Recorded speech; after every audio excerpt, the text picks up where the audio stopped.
नमस्कार बच्चों, आइए बच्चों आज हम इस वीडियो के माध्यम से होम बेस्ड प्रोजेक्ट कार्य कक्षा 5 वार्षिक परीक्षा के लिए जो सभी प्रश्न हैं इन्हें हम किस प्रकार से पूर्ण कर सकते हैं, आइए आज हम इस वीडियो के माध्यम से समझेंगे। देखिए, वार्षिक परीक्षा के लिए जो प्रोजेक्ट कार्य हैं इसके अंतर्गत सभी प्रश्नों का हल हम आज इस वीडियो के माध्यम से जानेंगे। देखिए, कक्षा 5 विषय गणित।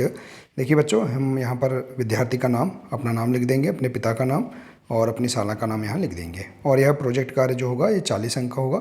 आइए इसके बाद देखते हैं हम। देखिए, सभी प्रश्नों का संपूर्ण हल देखेंगे प्रोजेक्ट कार्य के अंतर्गत।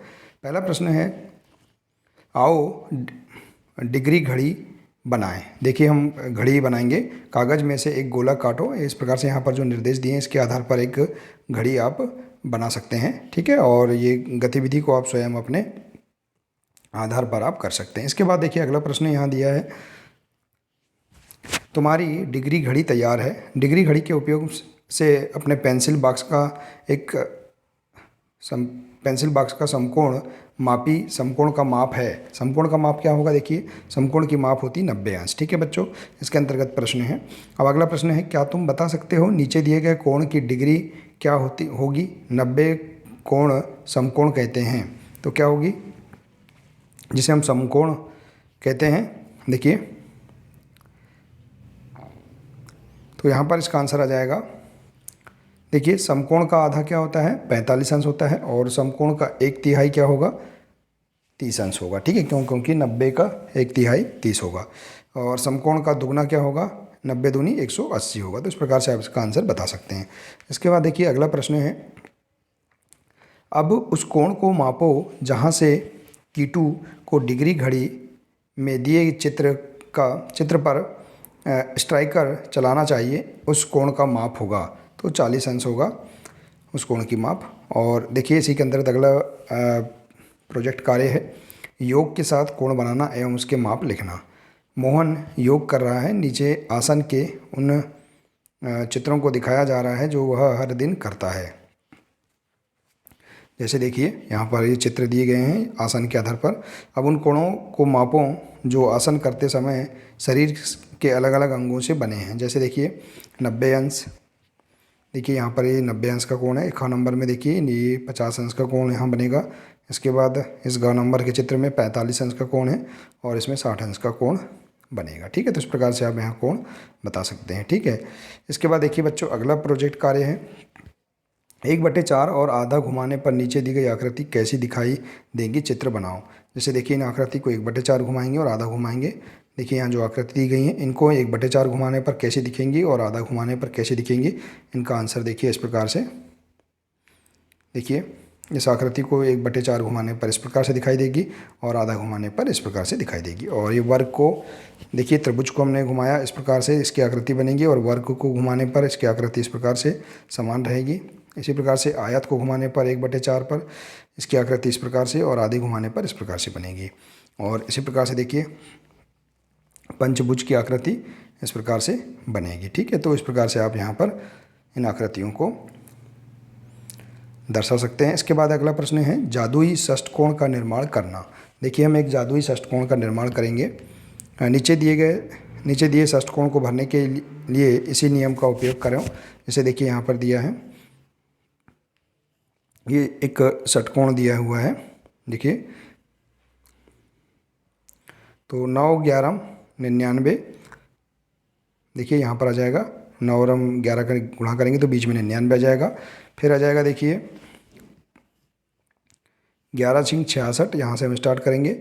और देखिए 17 छिंग 102 और 17 सत्ते 119 और यहाँ जाएगा 12 सत्ते 108, तो यहाँ 12 आ जाएगा। तो इस प्रकार से हम देखिए इसका निर्माण कर सकते हैं। देखिए बच्चों, इसी प्रकार से देखिए अगला जो यहाँ दिया है इसका आंसर भी देखिए इस प्रकार से हम भर सकते हैं। 8 8 64। देखिए,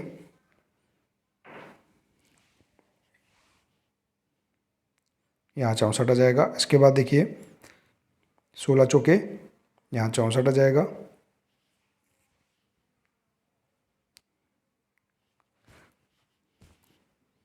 देखिए, यहाँ 64 और यहाँ पर आएगा 16 अट्ठे 128। तो इस प्रकार से देखिए आप यहाँ पर इसे पूर्ण कर सकते हैं। देखिए बच्चों, तो इस प्रोजेक्ट कार्य का आंसर आप इस प्रकार से कंप्लीट कर सकते हैं। इसके बाद अगला प्रोजेक्ट कार्य देखिए, संख्याओं का जादू।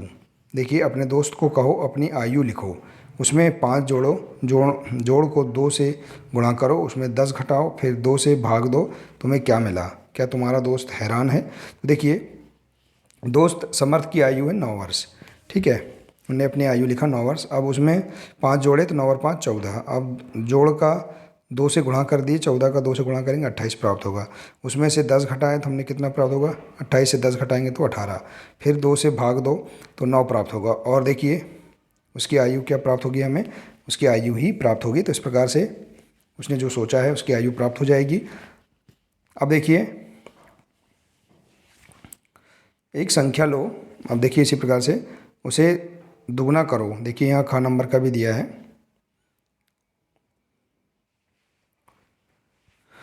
तो इसे हमें यहाँ पूर्ण करना है। एक संख्या हमने यहाँ कोई भी लिया, उसे दुगना करो, ठीक है। इसके बाद यहाँ हम दुगना करेंगे तो यहाँ पर आंसर प्राप्त हो जाएगा। तो देखिए, इनके आंसर हम इस प्रकार से पूर्ण कर सकते हैं।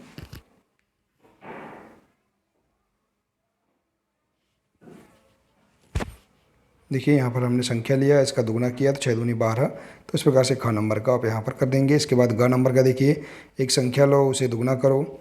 देखिए, तो इसका आंसर भी हम इस प्रकार से यहाँ पर नीचे हल कर सकते हैं, ठीक है बच्चों। देखिए, और घ नंबर का देखिए,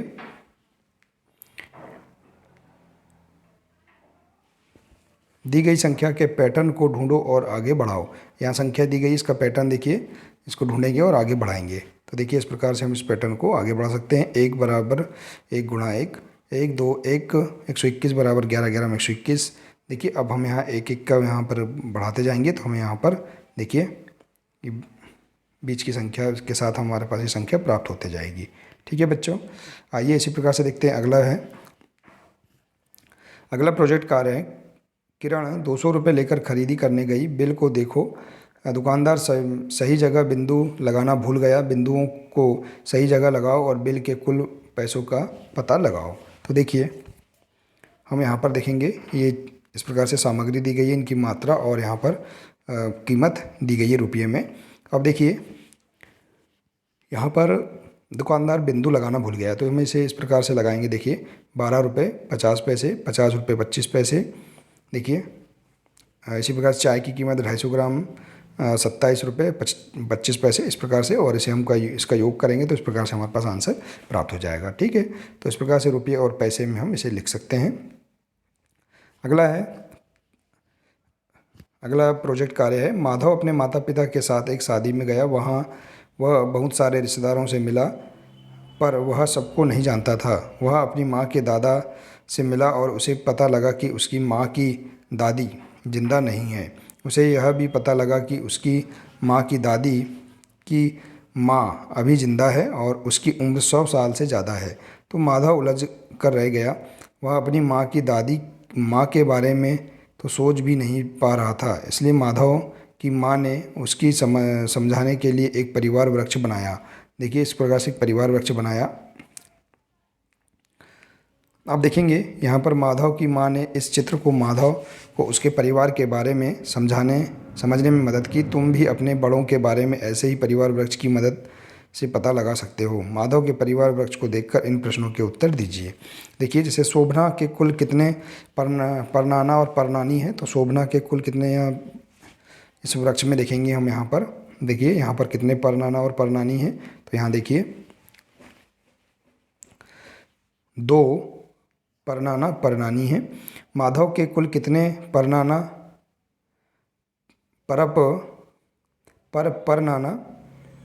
परनानी है, तो देखिए 4 परनाना और परनानी है। और माधव की 7वीं पीढ़ी में कुल कितने बड़े लोग हैं, तो यहाँ पर देख सकते हैं वृक्ष में 7वीं पीढ़ी में 32 बड़े लोग हैं। और अगर माधव इस परिवार वृक्ष को आगे बढ़ाए तो किस पीढ़ी में 128 बड़े होंगे, तो 9वीं पीढ़ी में 128 बड़े होंगे। इसके बाद देखो 7वीं पीढ़ी में यहाँ पर 32 बड़े हैं, तो इसी प्रकार से हम 9वीं पीढ़ी में यहाँ 128 बड़े होंगे। ठीक है, तो इस प्रकार से आप इसका आंसर पूर्ण कर सकते हैं। इसके बाद अगला प्रश्न, यामिनी ने एक प्रोजेक्ट जानवर और पक्षी पर काम किया। उसने अपने कक्षा के सभी बच्चों से उनके सबसे प्यारे पालतू जानवर के बारे में पूछा। हर एक उत्तर को लिखने के लिए उसने टैली चिन्ह लगाना शुरू किया। अगर किसी ने कहा बिल्ली तो उसने तालिका में बिल्ली के सामने एक रेखा खींची। किसी ने कहा दोबारा बिल्ली कहा तो यामिनी ने एक रेखा और खींची। इसलिए देखिए यहाँ दो रेखा का मतलब है तो बिल्लियाँ और देखिए का मतलब है 5 बिल्लियाँ। कुल 24 बच्चों ने बिल्लियों को अपना प्यारा पालतू जानवर बताया। यामिनी की तालिका पूरा करने में मदद करो। तो देखिए हम इस प्रकार से टैली चिन्ह को पूर्ण कर सकते हैं। बिल्ली की संख्या दी गई है, कुत्ते की संख्या देखिए टैली चिन्ह के माध्यम से हम इन्हें गिनकर यहाँ पर इस प्रकार से लिखेंगे। जैसे देखिए यहाँ पर बिल्ली की संख्या तो टैली चिन्ह गिनेंगे 1 2 3 4 5 5 10 15 और ये 20 और यहाँ देखिए 21 22 23 24। ठीक है, चारों हम लाइनों को गिन लेंगे, चारों भुजाओं को, और यहाँ जो एक भुजा है ये 5वीं भुजा। ठीक है, तो इस प्रकार से यहाँ 24 अंक आ जाएंगे। इसी प्रकार से हम इसको भी गिन लेंगे। फिर खरगोश के टैली चिन्ह को गिनेंगे, गाय, तोता, बकरी और गिलहरी। तो देखिए इस प्रकार से हम टैली चिन्ह में यहाँ पर इनकी संख्याओं को लिख सकते हैं। ठीक है बच्चों, तो इस प्रकार से आप इस प्रश्न को पूर्ण कर सकते हैं। और यहाँ पर देखिए यामिनी ने कुल 131 बच्चों से बात की। देखिए इस प्रकार से, आइए इसी प्रकार से देखते हैं। देखिए यहाँ इसके अंतर्गत हम प्रश्नों के आंसर दे सकते हैं। इस तालिका में सबसे पसंदीदा जानवर क्या है? कुत्ता है। सबसे अधिक जिसका होगा वो पसंदीदा होगा। इसके बाद देखिए कुत्ता, इसमें जिमी कहकर पुकारूंगा। अन्य पशुओं को घर में रखा जा सकता है। घोड़े, ऊँट, भैंस, कबूतर, गौरैया, बतख, मुर्गा, मुर्गी, मछली, अन्य इत्यादि, इनको हम घर पे रख सकते हैं। इसके बाद देखिए अगला प्रश्न है इसी के अंतर्गत, नीचे दिए गए सवालों को हल करो और नीचे चार्ट में दिए गए उनके उत्तरों को रंग से भरो। देखो तुम्हें क्या मिलता है। देखिए इस प्रकार से यहाँ पर चार्ट दिया है, सवाल है, इनको हम हल करेंगे। जैसे देखिए 21 × 16 = 236, 15 × 7 = 105। इस प्रकार से हमने गुणा करके इनका आंसर प्राप्त किया। अब देखिए वांछित रूप से हमें दिया गया ग्रिड रंग डालते हैं। देखिए इस प्रकार से यहाँ पर हम ये ग्रिड है, इसमें हम रंग भर देंगे। जो जो हमें प्राप्त हुआ उसमें हम रंग भर देंगे। जैसे ठीक है, देखिए इस प्रकार से यहाँ हमें जो संख्या प्राप्त हुई है इसे हम रंग भर देंगे। ठीक है बच्चों, इसके बाद देखिए अगला है, किसानों की मदद के लिए राज्य सरकार ने उन्हें गायें दी। कमाल बाई गुधे को भी एक गाय मिली। गाय की कीमत 17,500 रुपये थी। कमलाबाई को, देखिए यहाँ कमलाबाई है, कमलाबाई को केवल 5,500 रुपये देने पड़े और बाकी पैसे सरकार ने दिए। तो सरकार ने एक गाय पर कितने रुपए खर्च किए? अगर उसके गांव के 9 लोगों को गाय मिली तो सरकार को कुल मिलाकर कितने रुपए खर्च करने पड़े? लेकिन कमलाबाई खुश नहीं थी, उसे गाय पर रोज़ 85 रुपये खर्च करने पड़ते थे। तो इस प्रकार से देखिए यहाँ पर जो प्रश्न दिए इनके आंसर हम इस प्रकार से लिख सकते हैं। देखिए कमलाबाई ने 5,500 रुपये में लिए। एक गाय की कीमत कितनी है? 17,500, इतने में दिए। तो सरकार ने कितने दिए? 17,500 में से हम 5,500 घटा देंगे तो 12,000 रुपये सरकार ने खर्च किया एक गाय पर। तो 9 लोगों को गाय मिली तो सरकार को एक गाय पर 12,000 खर्च किए, तो 9 पर 9 का गुणा कर देंगे तो हमारे पास आंसर आ जाएगा 1,08,000। ठीक है, इसके बाद देखिए कमलाबाई एक दिन में 85 रुपये खर्च करती है तो 30 दिन में कितना आ जाएगा? 85 को हम 30 में गुणा करेंगे तो कितना आ जाएगा? 2,550 रुपये खर्च करेगी। अब देखिए इसी का अगला चौथे का आंसर है, एक गाय एक दिन में 8 लीटर दूध देती है तो 30 दिन में क्या आएगा? 8 30 अट्ठे, देखिए 240 लीटर दूध देगी। अगला है दूध 9 रुपये प्रति लीटर, एक महीने में 240 रुपये लीटर दूध, तो वह कितने रुपए कमाएगी? 240 में 9 का गुणा कर देंगे तो 2,160 रुपये कमाएगी। इसके बाद है गाय को रखने के लिए खर्च किए गए 2,250 रुपये। दूध बेचकर पैसे कमाए गए 2,160 रुपये और गाय पर खर्च किए गए पैसे ज़्यादा हैं। कितने ज़्यादा हैं? इसमें से हम घटा देंगे 2,250 2550 में से 2160 घटा देंगे तो आ जाएगा 390 रुपये ज़्यादा है। तो इस प्रकार से देखिए यहाँ पर दिए गए सभी प्रश्नों के आंसर हम समझ सकते हैं और इनका आंसर हम इस प्रकार से पूर्ण कर सकते हैं। ठीक है बच्चों, देखिए तो प्रोजेक्ट कार्य को हम इस प्रकार से पूर्ण कर सकते हैं। देखिए इन प्रश्नों के आंसर आप इस तरह पूर्ण कर सकते हैं। तो बच्चों आशा है कि आपको गणित विषय के अंतर्गत दिए गए प्रोजेक्ट कार्य के सभी प्रश्नों के आंसर समझ में आ गए होंगे। बच्चों आज के लिए सिर्फ इतना ही है, मिलते हैं इसी प्रकार से अगले वीडियो में। नमस्कार।